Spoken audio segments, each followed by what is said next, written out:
আজকে দেখাচ্ছি বাটা মাছের একটা খুব সাধারণভাবে বাটা মাছের ঝোল।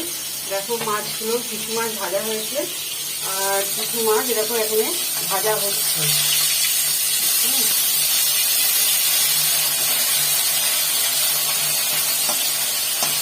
কিছু মাছ ভাজা হচ্ছে, মাছটা উঠে গেলেই আমি মশলাটা কষবো।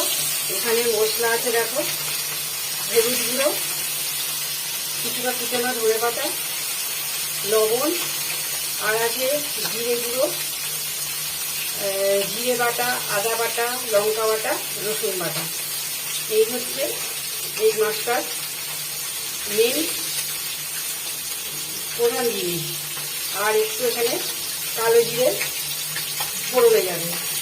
এই হচ্ছে আজকে মাছের ঝোল। এই বাটা মাছটা এইভাবে রান্না করলে খুব সুন্দর লাগে, খুব সুন্দর খেতে লাগে। দেখো মাছটা ভাজা হয়ে গেছে।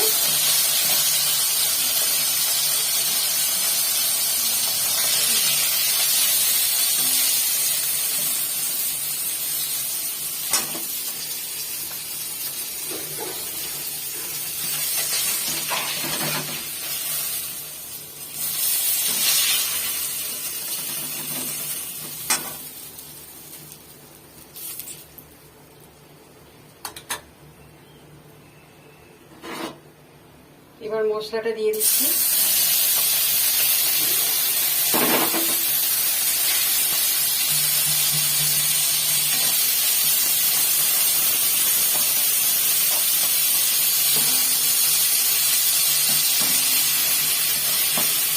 সব কিছু একসাথে দিয়ে দিলাম।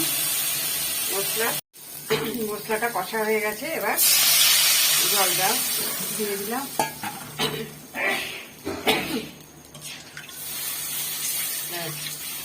এই হচ্ছে বাটা মাছের ঝোল। এটা খেতে কিন্তু খুব সুন্দর হয়, একবার এভাবে রান্না করে দেখো, ভালো লাগবে।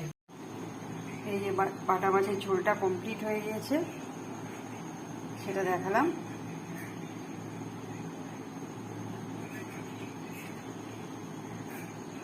ধনিয়া পাতা দিয়ে, রসুন বাটা, কালো জিরে ফোড়ন, আদা জিরে কাঁচা লঙ্কা বাটা, এই হচ্ছে বাটা মাছটা করতে লাগে, খুব সুন্দর হয়।